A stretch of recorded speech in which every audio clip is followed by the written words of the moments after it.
World antenna میں خوش آمدید ناظرین.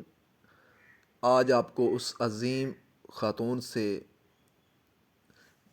تعارف کرواتے ہیں جو مائی جندو کے نام سے جانی جاتی ہیں. مائی جندو انتقال کر گئیں. آئیے آپ کو اس عظیم عورت سے متعارف کروائیں جس نے ایک ایسی جنگ لڑی جس کی ہمت شاید ہی کوئی مائیکا لال کر پائے. یہ 5 جون 1992 تھا. ٹنڈو بہاول سندھ کے گاؤں میں ایک حاضر سروس میجر ارشد جمیل نے پاک فوج کے دستے کے ساتھ چھاپہ مار کر 9 کسانوں کو گاڑیوں میں بٹھایا اور جام شوروں کے نزدیک دریائے سندھ کے کنارے جا کر گولیاں مار کر قتل کر دیا. فوج کے ان افسران نے الزام لگایا کہ یہ افراد دہشت گرد تھے اور ان کا تعلق بھارت کے ادارے ریسرچ اینڈ انالائسس ونگ سے تھا. لاشیں گاؤں آئیں تو نہ صرف گاؤں بلکہ پورے ملک میں کوہرام مچ گیا. ہر ماں اپنے بیٹے کی لاش پر ماتم کر رہی تھی. ان کے بین دل دہلا رہے تھے. ان ماؤں میں ایک 72 سال کی بوڑھی عورت مائی جندو بھی تھی. بیٹوں بہادر اور منٹھار کے علاوہ داماد حاجی اکرم کی لاش پڑی تھی مگر وہ خاموش تھی. عورتیں اسے بیان کرنے پر اکسا رہی تھیں. مائی جندو سکتے کے عالم میں بیٹوں اور داماد کے سفید ہو گئے چہرے دیکھے جا رہی تھی. ہر شخص کہہ رہا تھا کہ خاموشی سے میتیں دفنا دی جائیں. قاتل بہت طاقتور تھے. ان غریب ہاریوں کا ایسی طاقت والوں سے کیا مقابلہ. مائی جندو کو بار بار رونے کے لیے کہا گیا تو اس نے کہا وحشت ناک نگاہوں سے میتوں کی طرف دیکھا اور بولی بس مائی جندو ایک ہی بار روئے گی جب بیٹوں کے قاتل کو پھانسی کے پھندے میں لٹکتا دیکھے گی. سب جانتے تھے ایسا ممکن نہ تھا مگر آخر لوگ خاموش ہو گئے. مائی جندو کی بیٹیاں کرلا رہی تھیں مگر مائی جندو ساکت بیٹھی قتل ہونے والوں کو تکے جا رہی تھی. مسئلہ یہ تھا کہ یہ ٹنڈو بہاول اندرون سندھ کا ایک دور دراز گاؤں تھا. تب دریائے سندھ کے اس کنارے پر قتل ہونے والوں کی ویڈیو بنانے کے لیے کیمرہ موجود نہیں تھا. ملک اور سندھ بھر میں خبر چلی کہ دشمن کے ایجنٹ مار کر ملک کو بڑے نقصان سے بچا لیا گیا.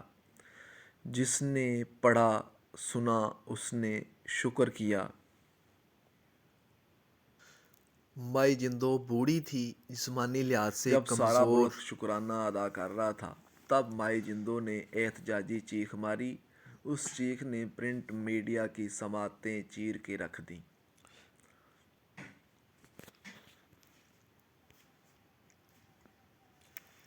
جنازے اٹھے تو مائی جندو نے سر کی چادر کمر سے باندھی.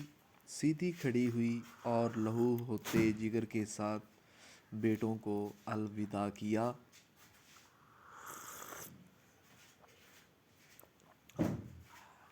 مگر وہ 3 مقتولوں کی ماں تھی.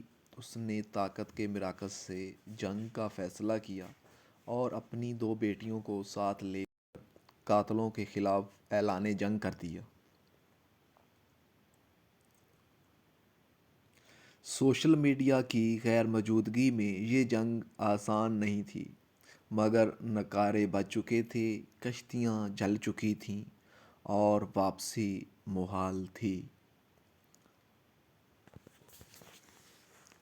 اخباروں اور صحافیوں کے ہمراہ مائی جندو نے اس چیخ کو طاقتی مراکز کے سینوں میں گھونپ دیا.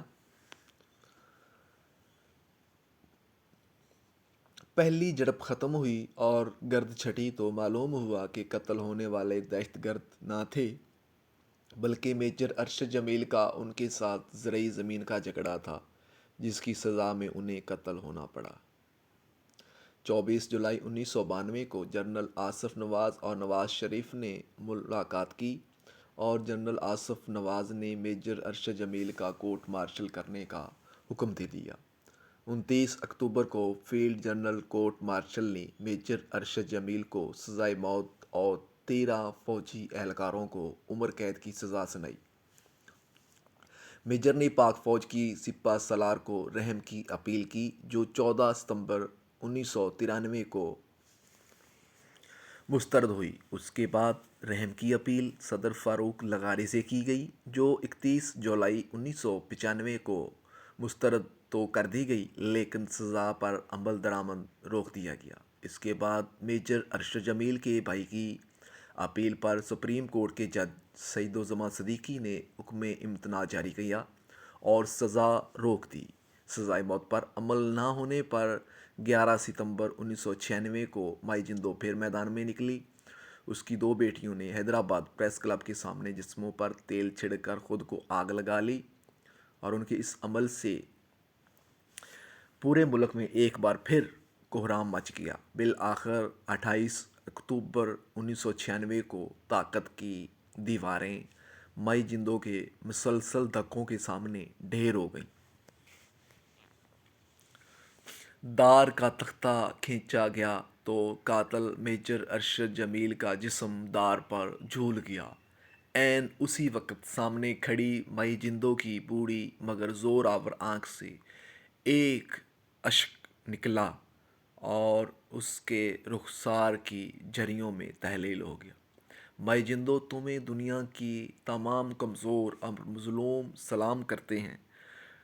آئی سلیوٹ ٹو مائی جندو، جو اب ہم میں نہیں رہی، لیکن ان کی یہ مثال، ان کی یہ روشن مثال ہمارے لیے ایک فخر کا باعث بن گئی ہے، اور ہمارے لیے ایک روشن مثال ہے کہ ہم اس سے رہنمائی لیں اور ہمت نہ ہاریں۔